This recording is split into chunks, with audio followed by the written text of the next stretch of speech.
مسئلہ یہ ہو گیا کہ راستے میں کسی نے فون بھی کیا، ابھی پتہ نہیں امتحان لے رہا تھا وہ ہمارا دوست، یا ویسے فون کیا، آپ کو فون آیا کہ رے بھائی حلال جانوروں میں کتنی چیزیں حرام ہیں یہ بتاؤ. سوال کیا نا، حلال جانور میں کتنی چیزیں حرام ہیں. تو میں نے اس کو کہا توجہ چاہیے، حلال جانوروں میں 6 چیزیں حرام ہیں، 7 نہیں. لوگ کہتے ہیں 7 حرام ہے، مغز بھی حرام ہے. یہ حرام نہیں ہے، حرام مغز بدنام ہے، حرام نہیں ہے. کفایت المفتی، مفتی اعظم ہند مفتی کفایت اللہ صاحب، اور اوجڑی بھی جائز ہے، حرام مغز بھی جائز ہے. 6 چیزیں حرام ہیں. دونوں شرمگاہیں،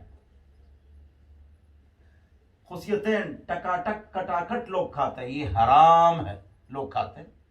ہر ہوٹل میں تبلیغی کا ہوٹل ہوگا، اہل حدیث کا، دیندار کا، اللہ والے کا، سب نے ٹکاٹک رکھا ہوا ہے. تو ویسے داڑھی رکھی ہوئی ہے اور ٹکاٹک بھی رکھا ہوا ہے.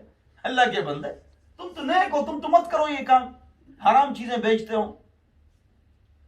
غدود جس پر پیشاب گزرتا ہے، اور پتا اور بہتا خون، دونوں شرمگاہ. غدود یہ حرام ہے، اور بھی حرام مغز جائز ہے. ایک اور آدمی نے سوال کیا کہ یہ تو فقہا کہتے ہیں یہ حرام ہے. یہ خبر نہ یہ ذرا خبر ہے شو، یہ تو فقہا کہتے ہیں، تو حدیث میں کہاں لکھا ہوا ہے؟ میں نے کہا امام بخاری کا استاد ہے ابو بکر ابی شیبہ، ان کی کتاب المصنف 17 جلدوں میں حدیث کی کتاب ہے. وہ فرماتے ہیں کہ حلال جانور میں 6 چیزیں حرام ہیں. وہ میں نے آپ کو کہہ رہے وہ ٹھیک ہے ٹھیک ہے. میں نے کہا چلو فون بند کرو. اللہ ہم سب کو سمجھ عطا فرمائے، عقل عطا فرمائے. تو حلال جانوروں میں 6 چیزیں حرام ہیں.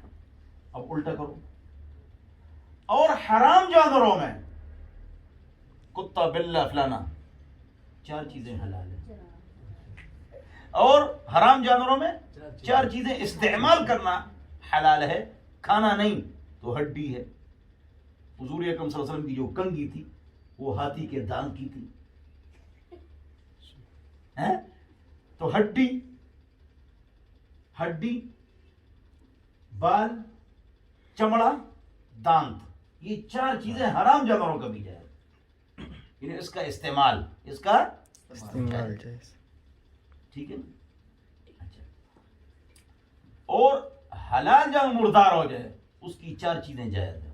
حرام کوئی بھی جانور چاہے کتا ہے، اس کی 4 ہی چیزیں کیا ہے؟ استعمال کرنا جائز ہے. اور دلیل مسلم شریف کی ہے کل اہاب دبغ فقد طہر، ہر وہ چمڑا جس کو دباغت دی جائے وہ پاک ہو جائے.